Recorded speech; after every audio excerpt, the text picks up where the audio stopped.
liberdade para os escravos que fizeram parte aí da Farroupilha, né? Outra coisa, né? As dívidas assim, que foram acumuladas durante a guerra pelos gaúchos, elas deveriam, né, ser assumidas pelo governo de Dom Pedro II.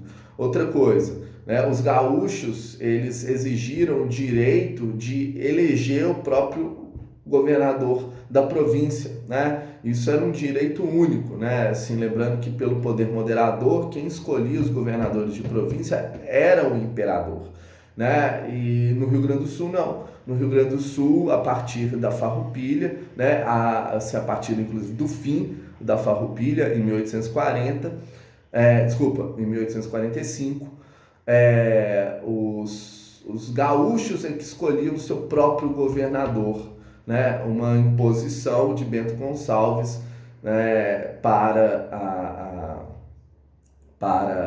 acabar com o conflito.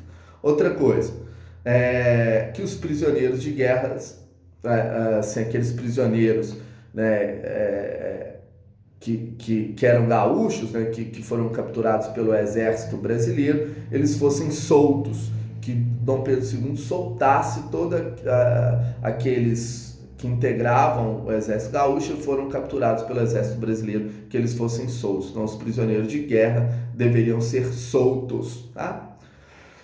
Por último, vamos falar aí da balaiada, né, que aconteceu no Maranhão. Ela começa em 1838 e vai até 1841, né? Então vamos lá. A balaiada, ela se inicia, né,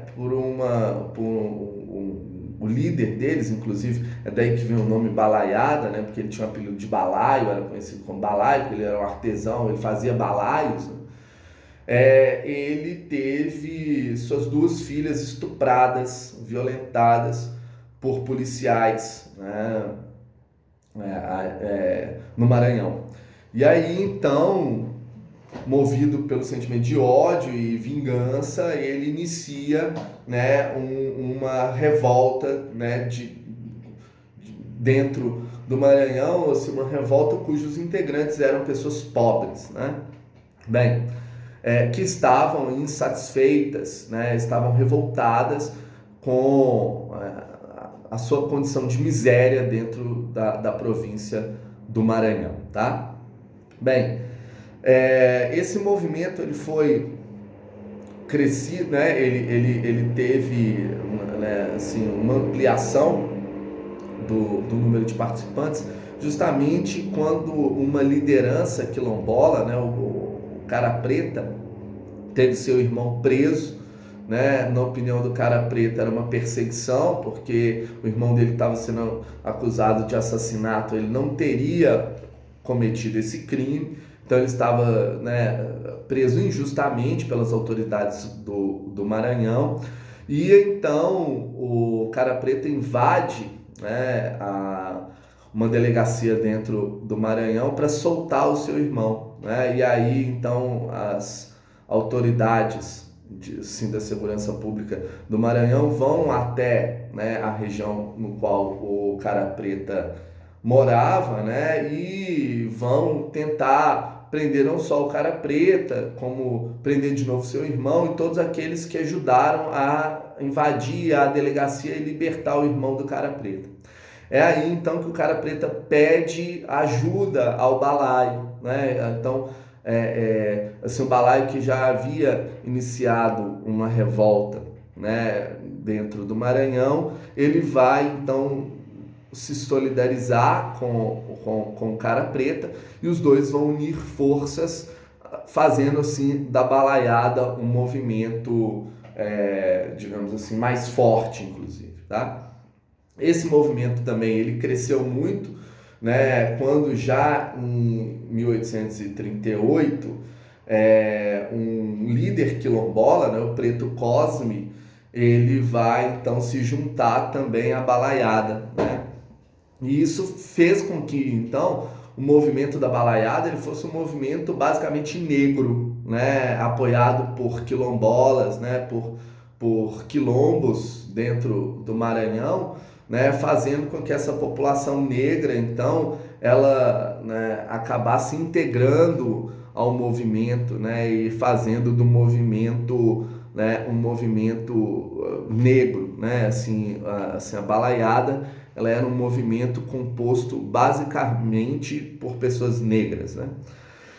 Esse movimento ele consegue, já em 1838, tomar a cidade de Caxias, né? E aí a cidade de Caxias ela vai ser controlada pelos balaios, né? Os balaios eles vão assumir o controle da cidade de Caxias, lá no Maranhão.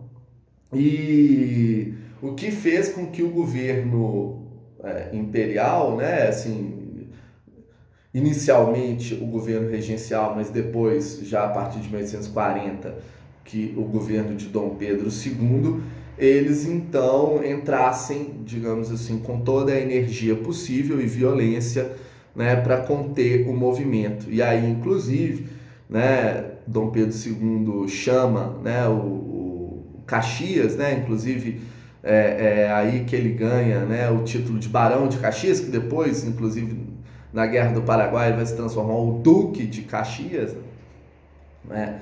Mas ele vai ser o general que vai liderar as tropas brasileiras contra os balaios, né? E vai então aprisionar assim, as lideranças balaias em 1841, inclusive elas serão executadas, essas lideranças aí do movimento dos balaios, eles, né, serão fuzilados pelo governo brasileiro, e é um movimento que vitimou 12 mil pessoas, né? Assim, 12 mil pessoas, grande maioria delas balaios, obviamente, né, foram mortas durante essa rebelião aí da balaiada no Maranhão, que dura 3 anos, de 1838 até 1841. Como eu disse, né, um movimento negro, um movimento pobre, um movimento que não tinha, digamos assim, um viés ideológico, eles não, digamos assim, eram republicanos ou eles não falavam em separatismo, mas demonstra aí, né, a insatisfação dessas pessoas pobres para com a situação delas, né? A situação de vida de miserabilidade, né? Então, assim, a miséria e a pobreza fez com que esses balaios se rebelassem, né? E isso fez com que o movimento, inclusive, assim, ganhasse corpo, porque o número de pessoas pobres e passando necessidade no Maranhão era grande, e essas pessoas então viram, né, naquele movimento dos balaios uma forma de manifestar então o seu descontentamento contra o Estado, contra o governo, tá? Gente, bem, ficamos por aqui então. Um grande abraço para vocês e até mais. Tchau, tchau.